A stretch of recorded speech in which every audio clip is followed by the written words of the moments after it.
Anxious attachment.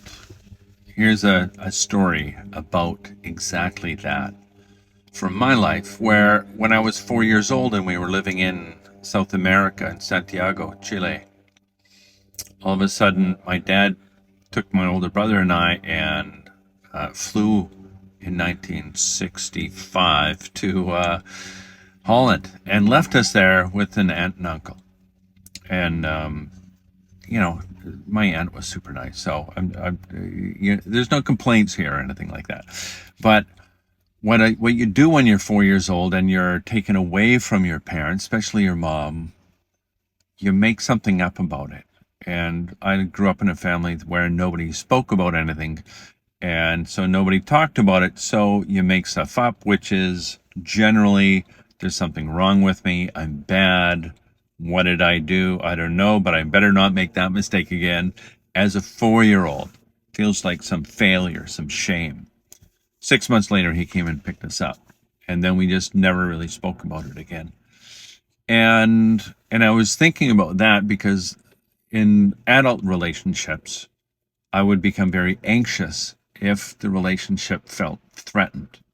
And I would stay way longer in relationships than I would have if I was being reasonable.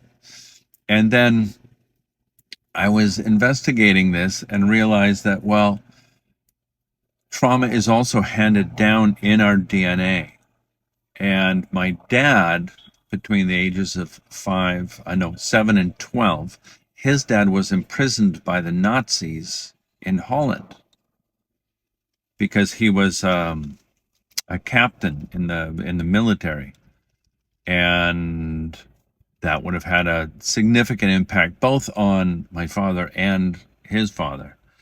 And my mother, nobody knew this until well after her death, had become pregnant at 16 and was sent away to live with the nuns in a different city, shamed, abandoned at some level, and then had to give the child away, adopt her, Nancy, who I know.